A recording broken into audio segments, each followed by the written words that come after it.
কালকের বিষয়টা যেটা হয়েছে প্রথম আলোর সামনে, প্রথম আলো পত্রিকার অফিসের সামনে তারা বিশাল বড় মাদ্রাসার ছাত্র এবং বাংলাদেশের তৌহিদি জনতা যুবকরা সকলেই যখন গিয়া একসঙ্গে মানববন্ধন করতেছে, প্রথম আলোকে বয়কট করতে হবে, বাংলাদেশ থেকে বয়কট করতে হবে। কেন বয়কট করতে হবে? প্রথম আলো আজকে কি করছে? কেন বয়কট করতে হবে? প্রথম আলো কি না করে? প্রথম আলো আজকে উলামায়ে কেরাম জেলে যাওয়ার একমাত্র কারণ হলো প্রথম আলো। উলামায়ে কেরাম রিমান্ডের মধ্যে যাওয়ার একমাত্র কারণ হলো প্রথম আলো। প্রথম আলো কি না করছেন? আজকে এখানে আসতেছেন আলী হাসান উসামা, এমন ভাবে শেখ আলী হাসান উসামা, জসিমউদ্দিন রহমানী, শেখ হারুনিজার সাহ হুজুর সহ সকল উলামায়ে কেরামদেরকে জঙ্গি তহমা দিতেছেন। কেন দিতেছেন? বলতেছে তারা জঙ্গি সংগঠন। এই সংগঠন বানাইছে কে? জঙ্গি সংগঠন তো তারা যাদের হাতে পিস্তল দিয়েছে, যারা হেলমেট পরে আমাদের সাধারণ ছাত্রদের উপরে গুলি করতেছে, সাধারণ মানুষের উপরে হামলা করতেছে, তারা হলো জঙ্গি, তারা হলো জঙ্গি সংগঠন। কিন্তু আমরা মুসলমানদের ভিতর আজকে নজর করে দেখেন, যখন বাংলাদেশ সৃষ্টি হওয়ার আগ পর্যন্ত বাংলাদেশের 4 জন বড় বড় নেতা মরছে, ওই জায়গার মধ্যে উলামায়ে কেরাম এবং মাদ্রাসার ছাত্র আছে, ওই জায়গার মধ্যে মাদ্রাসার কোনো ছাত্র নাই। এবং কি নজর করেন, আজকে যখন দেখেন এই যে বিডিআর হামলা হইল, ওই জায়গার মধ্যে মাদ্রাসার কোনো ছাত্র নাই, কোনো জায়গায় মাদ্রাসার কোনো ছাত্র নাই, কিন্তু মাদ্রাসার ছাত্রদেরকে হেফজখানায় পড়ে 18-19 পারা পড়ছে, ওই ছাত্রকেও জেলে বইরে রাখছে। কেন? জঙ্গি। আরে তার জঙ্গি বিষয়টাই তো বুঝে নাই তিনি, জঙ্গি বিষয়টাই তো বুঝে নাই, আপনি জঙ্গি বানায়া দিছেন। এই প্রথম আলো দিল্লি থেকে আনা ওই প্রথম আলো, ভারত থেকে সাজানো ওই প্রথম আলো মুসলমানদেরকে জঙ্গি তহমা দিতেছে এবং কি মুসলমান এবং উলামায়ে কেরামদেরকে বিপদে ফেলাইছে। তাদেরকে বাংলাদেশ থেকে বয়কট করতে হবে।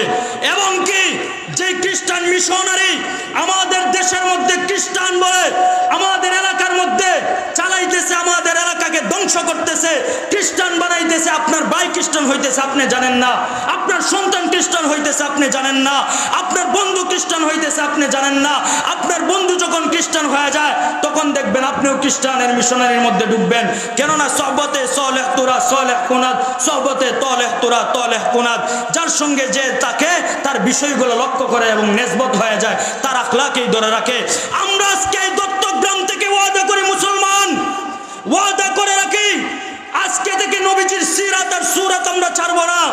এবং ঈশ্বরগঞ্জের পশ্চিম দিকে যখন হিজবুত তাওহীদের নামে, হিজবুত তাওহীদ যখন আমাদের বোনদেরকে, আমাদের ভাইদেরকে হিজবুত তাওহীদ যখন রুকে দিতে চাইবে, ইসলামটাকে যখন ধ্বংস করতে চাইবে, আমরা রুকে দেব।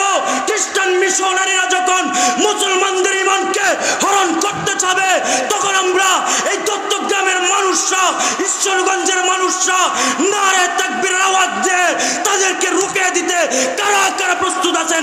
কারা কারা প্রস্তুত আছেন?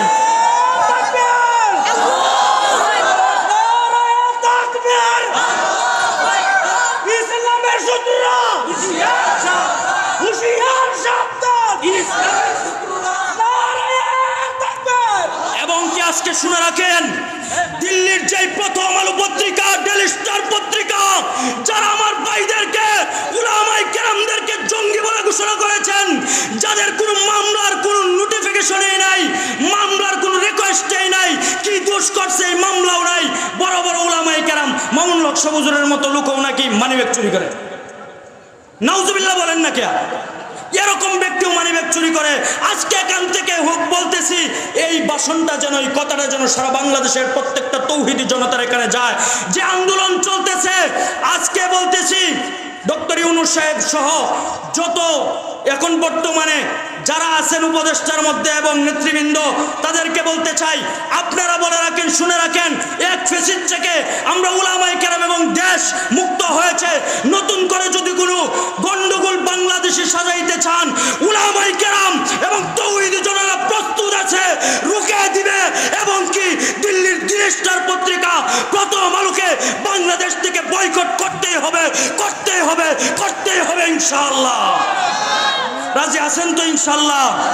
কালেমার দাওয়াত বুকে নিয়ে বলতেছি, ঈশ্বরগঞ্জের ভিতরে যেন এমন সেকুলারিজম এবং কি ঈশ্বরগঞ্জের ভিতরে যেন কোনো ইহুদি খ্রিস্টানরা ক্যাম্প না করতে পারে। সকলেই এই বিষয়ে সোচ্চার থাকতে হবে এবং এই ঈশ্বরগঞ্জের ভিতরে যেন গরিবপুর থেকে আমরাও এই ভাষণ শুরু করব, গরিবের বিষয়েও কথা বলবো। আমাদের পার্শ্ববর্তী এলাকা আমার বন্ধু বান্ধবদের সকলেই বলতে থাকবো, কাদিয়ানি কাফের, কাদিয়ানি যেই কথা, ইহুদি খ্রিস্টানদের নিজামটাও একই কথা। ইহুদি খ্রিস্টান যেই পথে, কাদিয়ানিও সেই পথে, হিজবুত তাওহীদের সেই পথে, রেজিস্টার পত্রিকার প্রথম আলো সেই পথে। তাদেরকে রুখে দিতে হবে। আমরা ওই জন্য সকলেই চোখ কান খোলা রাখবো। 5 ওয়াক্ত নামাজ, নবীজির সিরাত যদি ধরে রাখতে পারি, ইমানি বল যখন সোজা আমাদের ভিতরে ঢুকবে, ইনশাআল্লাহ ওয়াদা করতে পারি দত্তগ্রাম থেকে আওয়াজ আসবে ইসলামের এবং কি বাংলাদেশের প্রত্যেকটা তৌহিদি জনতা নারে তাকবীরের স্লোগান দিয়ে তাদের বিষয়ে, তাদের বিরুদ্ধে রুখে দাঁড়াতে হবে। এবং আমরা সোচ্চার থাকবো যেন আমাদের আশেপাশে খ্রিস্টানরা, খ্রিস্টান মিশনারি এবং কি হিজবুত তাওহীদ এবং কাদিয়ানিরা কোনো ক্যাম্প না করতে পারে। আমাদেরকে সকলকেই এইগুলাই হলো মূল ওয়াজ।